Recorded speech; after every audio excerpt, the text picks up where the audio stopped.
Welcome back to Fast Politics, Dahlia. Hi, Molly.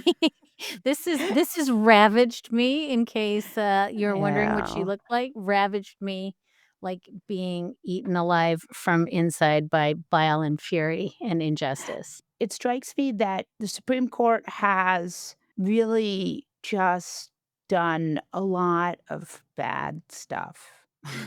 To put not to speak in too specific a way, but there's certainly a big thing we need to talk about, which is the Department of Education, and I wanna talk about them first, but in the back of your head, start thinking about all of the other incredibly fucked up things they've done.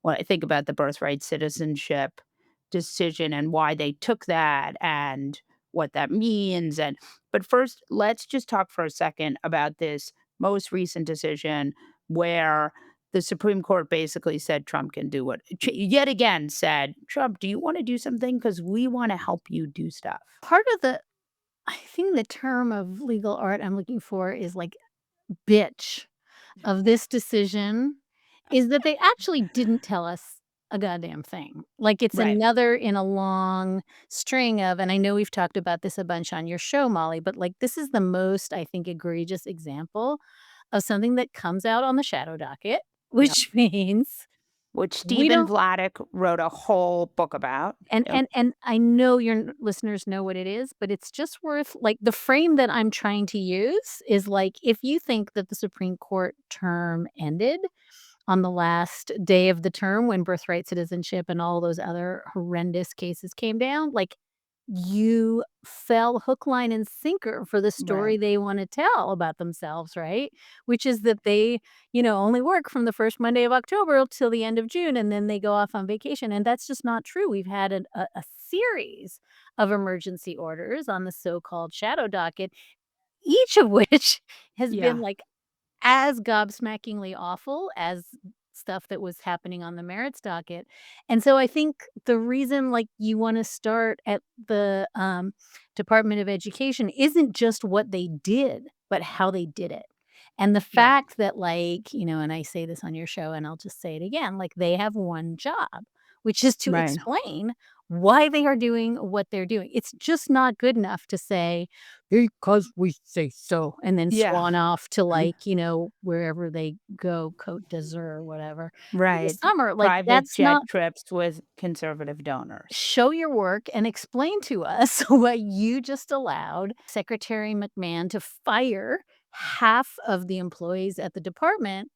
and you don't tell us why. And so Yeah. this is another in a series of like I'm trying to think of it as kind of like front stage, backstage stuff where like if you're only paying attention to the 60 some cases that were on the merits docket that were argued and briefed and that the court issued opinions and as crap as all that was and it was like to be sure a very very bad term what you're missing is that they're getting away with, in case after case after case after case, giving Donald Trump everything he wants without explaining why, without giving guidance to the lower courts about how to proceed, without telling the parties how they could Right. possibly fix this. Right. They're just doing these back of the napkin, like, because we say so. And what's shocking in addition to the decision itself is just I think we need to understand that the court you know, used to use its emergency docket for actual emergencies, and the Emergencies. emergency wasn't Donald Trump didn't get what he wanted. And now, Yeah. case after case after case after case, and he wins in like 80 some percent of the cases. Yeah, that was actually what I was gonna ask you next was, we have seen this court, not exactly the same makeup, but pretty much, was more than happy not to take Biden administration. So, they would not take any of that stuff. So it's partially the way they're doing it, it's partially what they are doing, and it's partially their obsession with enabling Donald Trump to grow executive power. So and you're that's such a good way to sort of layer the cake. It's, what they're doing. What they're doing is without explanation saying that this administration that came into office saying we're gonna eviscerate the Department of Education, and brought in a Secretary of Education who was like, Right. "I'm turning off all the lights and locking the door. I'm the Right. last one," and who said that over and over and over again, right? Straight out of Project 2025 playbook, as you know better Straight than out. anyone. And, now they're saying, "Oh, we're not gutting, the Department of Right. Education, we're just streamlining it." And so Right. entire departments who are in charge of financial aid, who are in charge of language instruction, who are, who disperse money that has been appropriated by Congress Right. for a Right. department that was established by Congress and by statute cannot be dissolved willy-nilly by the president. And they're saying, "Oh, no, he's not dissolving it willy-nilly," even though that's what he says and she Right. says. They're just streamlining it, and so then we've got these just buckets and buckets of money that there's nobody to effectuate the will of Congress. And so what's shocking is that the court, if you compare this to when President Joe Biden wanted to do loan forgiveness, and the court That's was what I like, was thinking of. "Oh, shocking, you Yeah. can't do this, and we don't know who has standing, and let's like Right. sit on this, and but let's not enjoin it. Let's see, like, or Right. let's let the injunction stand, and let's just like wait and wait and wait and wait. And then let's like invoke the major questions doctrine and say, Mhm. this is a made up doctrine that doesn't allow Joe Biden to do what he wants when he's Yeah. president." And now here we are. And it's like, "Oh, no, this is really exigent that Donald Trump has to be able to." We can talk about the hardship this is going to just unloose on Right. millions Yeah. and millions and millions of students around the country, particularly with, English, non-English speaking kids, Yep. particularly kids who have any Title sort of One. special needs. Like, it's Yeah. massive, massive hardship. And this is just an immense amount of money that's been appropriated that I guess, just doesn't get forked over. But the language that is used by the Trump administration is, like, cynical to the point of psychotic, like, "Oh, Yeah. we're not closing the department." And for the court to just be like, "Well, we just gotta take them at their word." And then just to your last point, which I think is probably the most important point, when President Biden tried to do anything by Yeah. executive order, when President Biden tried to do anything that would, put his vision of the presidency into power, he was rebuffed by the court. And yet Yeah. now, so I think it's the, like, both the cynicism of taking them at their word, but also Right. the cynicism of just nakedly, nakedly giving this president a maximalist executive authority to do whatever he wants, even though it's clearly unlawful to do this. It's not permitted. Yeah. And the cynicism of not allowing Biden an inch by the same exact lights. And I think one of the things that like sticks in your craw about all of this is that not just that real people are going to suffer immense hardship, but that Ketanji Brown Jackson keeps writing these dissents. The dissent in this particular education case comes from Sonia Sotomayor. It's signed off on by Justices Kagan and by Justice Jackson. But I think that by and large, every time one of these liberal justices writes a dissent that says, "Look at what you just did there. Look at what you're doing here. Look at what they said. Look at what they promised. Like, Right. look at the affidavits in this case that show that if you eliminate entire departments, there's nobody to do the work that Congress has authorized, and that nobody wants to even look at it, much less it is buried in a dissent because the majority opinion has no law." So this is like V bad, V bad. What One of the things that I'm struck by is so much of legal scholarship is about picking other cases that back up your point. And here is a Supreme Court that is, a year later behaving towards a president in a completely opposite way that they did to the previous president. Right. It's reverse engineering every single decision and using whatever doctrine it needs to do that in order to get the outcome it wants. And like you say, there isn't even the patina of trying to, square the circle. Like there's no attempt to say, and this is exactly the same as, when we Yeah. kneecap President Biden, or, when Biden said, "Wait, universal injunctions, those are hobbling my ability to be the president," twice. Yeah. The court was like, "Nah, that's not an issue we wanna take up," and, like, 5 months into the Trump presidency. It's Right. like the burning, judicial question, and so I think there's a way in which and this is just tricky, Molly, like, blinkering yourself to the politics of the world is supposed to be Right. like a judge's superpower, right? Like, Right. I'm not gonna pay attention to all of the extraneous political things because my job is to, like, go into the laboratory and, like, pour justice into the 2 test tubes until it smokes, and then justice appears, and so there's this partly it's that the strength of the judicial project, which is that politics isn't supposed to get in the way of that, is also the weakness of the judicial project, which is why you have Justice Jackson being like, "That's not how any of this works," Yeah. and why you have Justice Sotomayor saying, like, "It cannot be the case that we're falling for this over and over again." It's way outside the 4 corners of the opinion, and it's enraging not just the conservative justices, but, like, the commentariat that they're talking about, like, "How can you not see the patterns here? How can you not see that Trump wins So all the time?" But it's right. they're just doing the thing that is hard for judges to do, which is, like, look at what the world has brought us, look at what the Yeah. world has brought to us. So Alito and Thomas, you give up, right? Those guys are never gonna do they're gonna just Trump can do anything, he's a god king. Gorsuch and Kavanaugh are basically the younger versions, ultimately, really, with the exception of Native Americans. For Gorsuch, yeah. Right, for Gorsuch, yeah. Roberts pretends to be normal, but obviously isn't because of all these decisions.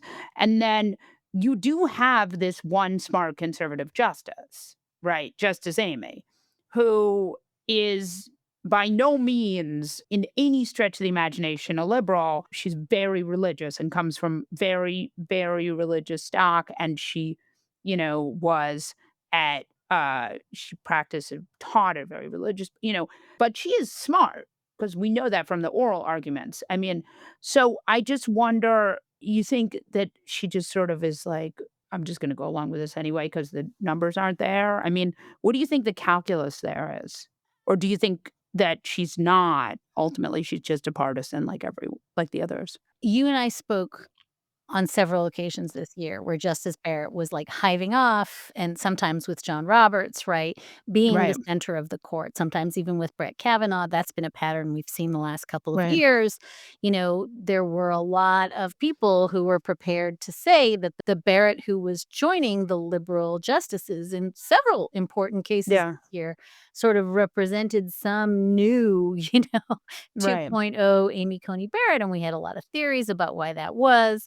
I don't know that it was about smartness. I think it was just that there was a sense that she and John Roberts were pretty temperate and at minimum were institutionalists, at minimum right. didn't want to sit on the last Supreme Court in American constitutional Yeah, history, and that they were sort of modulating what they might have done at the ballot box or what they might have done if we weren't in a crisis because they understood, the moment we're in, and they understood that the far right flank of the court is, all in for Project 2025 and Stephen Miller and Steve Bannon and whoever. That Amy Coney Barrett, not in evidence at the end of the right. term. These Yeah, were 6-3 decisions yep. on everything that mattered, with few exceptions. Justice Barrett voted in lockstep with the conservatives. She was Hmm. given the opinion in Birthright Citizenship, which is, right, Right. CASA, arguably the most important case of the term. And she kind of made their dreams come true. I mean, she wrote Yeah, this, like, cuckoo bananas originalist reading of yeah, nationwide injunctions that, did what the majority wanted her to do. So I don't think I'm prepared to say anymore that yeah, that center of the court that we have seen mostly manifest in Barrett and Roberts in some really important issues, and certainly at the beginning of this term. I don't know where they are, but they're not here. yeah, As to the why of it, I think you're probably right, Molly. Like, some of it is like, this is the stuff they dreamed of, right? Maximalist right. readings of an executive theory of power in which the president is all powerful, unless he's Joe Biden. And, a sort of constriction on voting rights and on civil liberties and a constriction on an awareness of racial and injustice and LGBTQ rights, and then, of course, swing for the fences on religious liberty for certain kinds of religions. That's the project. In some sense, that's why they were put on the court. And so I don't know that there's a lot of light between their Mhm. own views of the world and the doctrine that they were pulling from. I guess what changed for me and what mystifies me, and I think this is your question, is are they not aware of the peril that they are putting both the court in and the country in, and that they are kind of making a bargain with the devil, and that you can give Trump every single thing he wants, and the minute you say no, he's gonna take it Mhm. anyway, and I thought they were savvy enough to understand that you can't accommodate this and you can't bargain with this. Yeah. But, at the end of the day, I think they genuinely feel that they are protecting the court's power and the court's prerogatives and the court's supremacy by essentially being in this kind of weird codependent relationship, an imperial presidency in bed with an imperial court, and that this is the way to protect the institution and to protect the presidency. And I guess, the really sad coda to that story is at the end of the term in the birthright citizenship case, they kneecapped the rest of the Article 3 judiciary to get that. I mean, they really went after explicitly district court judges who are just doing their jobs, who have been the Mhm. bulwark, the single most effective check on a runaway Mhm. president, and they went after those judges without any regret or without any sense that what they were doing in making themselves an imperial court was throwing the rest of the Article 3 judiciary on the dumpster. So let's talk for a minute about what it means to even take the birthright citizenship case up, because I think that that is a case that has had some coverage problems. Can you can you just explain a little bit for our listeners about that case? It was a big case, and I think it has more meaning than maybe we think. I mean, I think it was probably the case of the term. And in some sense, it checked every box of how Donald Trump's gonna do bad stuff, right? By Yeah. executive order, right? Which is not the way we make change. And essentially on the first day in office, again, campaign promise fulfilled, just kind of like taking a Sharpie and like scribbling out section 1 of the 14th Amendment that says if you're born in this country, you are an American. And doesn't matter, with narrow exceptions, like if you're the kid of a diplomat or an invader, those are the exceptions. That was the intent. This was meant to correct for, the egregious sins of Mhm. slavery and what it meant to be right? Stateless in some state, if you were born in some states and not in others. It is perfectly clear what Section 1 of the 14th Amendment conferred on people. It has been ratified in case law from the Supreme Court. It has been ratified in statutes. This is not a question, and Trump just took it upon himself to say, "Nope, we are going to distort the language subject to the jurisdiction thereof to mean that unless your parents are either citizens or they are, green card holders or other lawful permanent residents, if you are born here, even if your parents are both on student visas, you're Mhm. not a citizen, and don't care what the case law says, don't care what the statutes say." And Right. in a normal world, no president would attempt to do this, and in a normal world, what would happen is what happened, which is in 3 different district courts, judges said, "This is bonkers. This is not the way the Right. 14th Amendment has ever been read. No serious person reads it this way." And, we're enjoining it across the country. And appeals courts all agreed. And in normal world, the Trump administration, if they genuinely wanted to have this fight, would take it to the Supreme Court and say, "Decide this on the merits. Does the Mhm. 14th Amendment mean what it says it means and what everyone who has reviewed it, In the in the world forever intervening and ever. Yes. 100 years agree?" Yeah. They didn't do that. They didn't ask that question of the court. They just said, "We wanna take this narrow question of whether a single judge in a single district can enjoin a policy across the country. And we're going to take that to the court. And that's the only thing we're going to ask the court to deal with. And to be fair, we kind of said this earlier, nationwide injunctions were a huge problem for President Biden, huge Right. problem in the first Trump administration, problem for Obama, right? You take a case to Judge Matthew Kacsmaryk in Amarillo, Texas, Mhm. where you have a 100% of getting Judge Matthew Kacsmaryk, and he'll go ahead and say that mifepristone has to be taken off the market. So this is a problem Yes. for both presidents, right? It has been a problem Right. for years. The problem is that when Joe Biden was faced with nationwide injunctions, for instance, in the student debt relief cases, he said, "Hey, Supreme Court, this is really problematic. This single judge can enjoin a policy around the country for everyone." And the Supreme Court had no interest in taking that question. Was no interest, right? They had opportunities to resolve this burning problem, and they're like, "Nah, we're good." And 5 months into the Trump administration, here we are. This is the exigent question. Right. And so, again, a little bit goes to the, like, lies you have to tell yourself as a jurist about we can have a bracing, difficult conversation about whether single judges should be allowed to enjoin policies around the country. The fact that we didn't wanna have it Haven't. 6 months ago, and we need to have it right now, and the answer has to be no, that a judge cannot do this, No. feels like the most cynical thing in the world. And when you kind of couple that with the ways in which this administration has been running every single case that they lose up to the Supreme Court and being like, me, Right. Help me, I want mommy. this relief too." Yeah. And the court's just like, yes, my son." Yes. There's no such thing Craziness. as a political question doctrine. That's only for Joe Biden, right? There's no such constraint on this president. And so I think what you're seeing is not just the court given the opportunity to answer a question, which, by the way, Molly, I think the answer when if they ever take Section 1 of the 14th Amendment, does it confer citizenship on everyone born in the States? I think the answer will be yes. It is gonna be Yeah. very hard for them to Um, find otherwise.